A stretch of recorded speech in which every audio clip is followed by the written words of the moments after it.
దాదాపు ఒక 100 పైగా సినిమాలు లైక్ చేసి ఉంటావు కదా. నీలో ఆర్టిస్టు కామెడీ టింజ్ ఉన్న ఆర్టిస్ట్ ఉన్నాడు. సో ఇందులో టోటల్గా డిఫరెంట్, ఒక సీరియస్ క్యారెక్టర్ ఇది రాఘవం క్యారెక్టర్.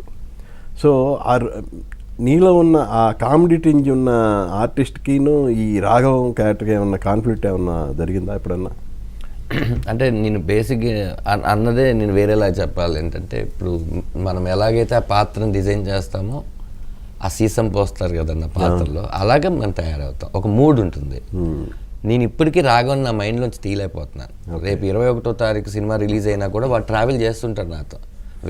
వేరే డైరెక్టర్స్ కూడా బాబు రామం వస్తున్నాడు కొంచెం తీసి అంటారేమో, అంత దాంట్లోకి ఇమిడిపోయాం. నాలో కమెడీని ఎప్పుడు కూడా ఒక విషయం గుర్తుపెట్టుకుంటాను, మనం నవ్వించాలి కదా అని చేస్తే అది ఎప్పుడు నవ్వరు. ఎందుకంటే మిమ్మల్ని నవ్వించడం అనేది నాకు చాలా కష్టమైన పని. మిమ్మల్ని నేను ఏమైనా చేసి మిమ్మల్ని బాధ పెట్టచ్చు, మిమ్మల్ని ఏడిపించవచ్చు, మిమ్మల్ని ఏదైనా చేయొచ్చు. మిమ్మల్ని నవ్వించడం చాలా పెద్ద టాస్క్ కదా. అందుకని ఫస్ట్ దాన్ని పక్కన పెట్టేశాను.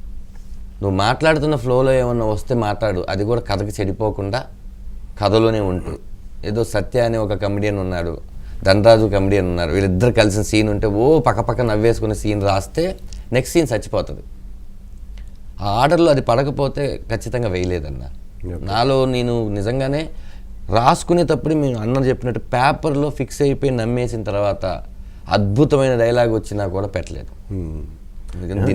కామెడీ అనేది కూడా స్క్రిప్ట్లో ఒక భాగంగా ఉండన్న. మీరు ఉంటుంది అంటే మీకు ఎలా ఉంటుంది అంటే, మీరు వాళ్ళు నవ్విస్తే నవ్వుదాము, వాళ్ళు ఏడిపిస్తే ఏడుద్దాము అన్నట్టు మీరు ట్రావెల్ అవుతుంటారు. ఇది గుర్తుకు రాదు మీకు. మీరు సెకండ్ హాఫ్ చూసిన తర్వాత అసలు మీకు ఫస్ట్ హాఫ్ గుర్తుకు రాదు. మీరు ఏ సీన్ అయితే చూస్తున్నారో దాని వెనక సీన్ మీకు ఏమి గుర్తుకు రావు. సినిమా మొత్తం అయిపోయిన తర్వాత అసలు ఈ విషయాలన్నీ గుర్తుకు రావు. మీరు సినిమా మీద బెంగ పెట్టేసుకుంటారు.